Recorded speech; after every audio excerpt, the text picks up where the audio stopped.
সংসদ ভবনের এলডি হলে জাতীয় ঐকমত্য কমিশনের সঙ্গে বৈঠক করেছে বাংলাদেশ সমাজতান্ত্রিক দল, যেখানে আছেন সহকর্মী রাব্বি হোসেন। তার কাছে জানাবো বিস্তারিত। রাব্বি, কমিশনের সাথে আলোচনায় কি কি বিষয়ে জোর দিচ্ছে মার্ক্সবাদী দলটি, জানাবেন।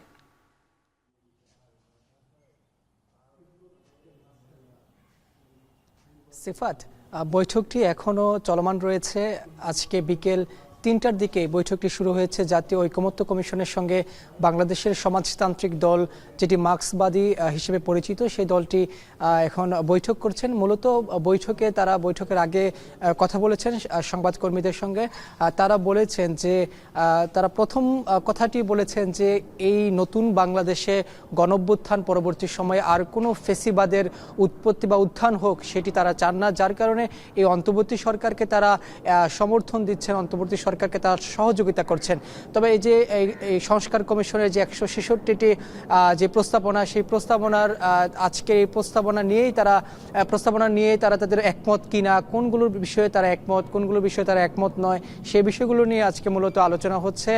তারা যেটা বলেছেন যে যত দ্রুত সম্ভব একটি নির্বাচনের ব্যবস্থা করতে হবে, পাশাপাশি নতুন করে যেই সংস্কার কমিশনগুলো কাজ করছে দ্রুত সময়ের মধ্যে সংস্কার শেষ করতে হবে। এবং এখানে আজকে জাতীয় ঐকমত্য কমিশনের যিনি সহসভাপতি রয়েছেন ডক্টর আলী রিয়াজ, তিনি বলেছেন যে এই যে রাজনৈতিক দলগুলো সবগুলো যে সংস্কারের যে প্রস্তাবনা রয়েছে সবগুলোর সঙ্গে একমত নাও হতে পারেন, তবে অধিকাংশ বিষয় যেহেতু একমত হয়েছেন এবং গণঅভ্যুত্থান পরবর্তী সময়ে যেহেতু সকলের মাঝে ঐক্য তৈরি হয়েছে, সে কারণে রাজনৈতিক দলগুলোকে কিছু কিছু জায়গায় ছাড় দিতে হবে, তিনি এই আশা ব্যক্ত করেছেন ডক্টর আলী রিয়াজ। পাশাপাশি তিনি বলেছেন আগামী 6 মাসের মধ্যে জাতীয় সনদ তৈরি করতে হবে, সেই নিয়েই তারা কাজ করছেন এবং তারা চেষ্টা করছেন যে 6 মাসের মধ্যেই একটি জাতীয় সনদ তৈরি করে একটি নির্বাচনের ব্যবস্থা করতে। এবং আজকে সকালবেলা যখন এই যে জাতীয়তাবাদী সমমনা জোটের যারা নেতৃবৃন্দ রয়েছেন তারা বৈঠক করেছেন, তারাও বলেছেন যে একটি অংশগ্রহণমূলক নির্বাচন তারা প্রত্যাশা করেন অন্তর্বর্তী সরকারের কাছে, এবং কোনোভাবেই জাতীয় নির্বাচনের আগে স্থানীয় নির্বাচন না দেওয়ার জন্য তারা বলেছেন এই আজকে ঐকমত্য কমিশনের সঙ্গে। পাশাপাশি তারা বলেছেন যে এখানে অন্তর্বর্তী সরকার বা তত্ত্বাবধায়ক সরকারের মেয়াদ যাতে 3 থেকে 6 মাস হয়, এই কথাগুলো বলছেন।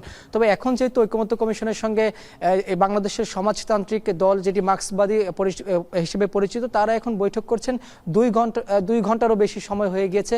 কিছুক্ষণের মধ্যেই বৈঠকটি শেষ হবে এবং তখন আরও বিস্তারিত জানা যাবে যে কোন কোন প্রস্তাবনায় তারা একমত রয়েছে আর কোন কোন প্রস্তাবনায় তাদের একাত্মতা নেই। এই বিষয়টি আরও বিস্তারিত জানা যাবে। এই ছিল এখন পর্যন্ত আমার কাছে সবশেষ খবর। জাতীয় ঐকমত্য কমিশনের সঙ্গে বাংলাদেশ সমাজতান্ত্রিক দল জাসদের বৈঠকে সবশেষ জানাচ্ছিলেন সহকর্মী রাব্বি হোসেন।